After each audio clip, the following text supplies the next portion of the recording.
طبعا يا جدعان المطعم بتاع النهارده بقاله سنتين حرفيا بيطلب اللي انا اجربه. صاحب المطعم كلمني، ناس كتير لقيتها بتبعت لي بتقول له لازم تجرب المطعم ده، بس اللي خلاني فعلا اعمل له الفيديو ده النهارده ان انا لقيت البرجر عنده بيبدا من 50 جنيه يا جدعان، اللي هو سعر غير منطقي تماما. فيلا بينا بقى نجرب مطعم ميكسا جوجو. فخلينا نبدا اول حاجه بقى بالبرجر ابو 50 جنيه ده.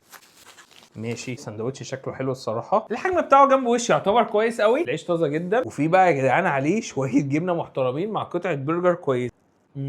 صوص الجبنه المحطوط خطير. اللحمه بتاعت البرجر ما اعرفش ليه حاسسها طعمها يعني كارف على كفته شويه، بس هي طعمها حلو. فيلا بينا بقى ايه على اللي بعده. والكيسه دي انا مش عارف الصراحه هي فيها ايه. خلينا نبدا اول حاجه بقى بالسندوتش ده عشان الوزن بتاعه تقيل. وده يا جدعان سندوتش ميجا رانش. الله، العيش بتاعه بيفكرني قوي بتاع كنتاكي، وفي صوص رانش مع صوص جبنه. ويا جدعان السندوتش ده كله سعره 85 جنيه. اهو هنا بقى نبدا نتكلم صح، يعني ده سندوتش بسعر حلو قوي. طعم الخامات اللي فيه حلوه جدا. الفرايد تشيكن اللي في القلب ملحمه، التركي المدخن اللي مستخدمينه النوع بتاعه نضيف قوي. بص الرانش يمكن طعمه مش واضح قوي في الساندوتش، يعني انا حاسه داخل على السوبر سوبريم اكتر ما هو ساندوتش بالرانش. فيلا بينا بقى ايه على الساندوتش اللي بعده. يا ترى ايه ده؟ ساندوتش الجمبري. وصحيح ميكسا جوجو ده موجود في شوت عند تقاطع شارع مرتضى مع شارع محطه ترام شوتس. يعني بصوا انا هسيب لكم الصفحه بتاعته واللينكات والحاجات دي كلها في الكومنتات تحت. يعني الساندوتش يا جدعان مليان جمبري، وده كده حجم الجمبريه هي. الله، ده السندوتش عامل كام؟ عامل 90 جنيه.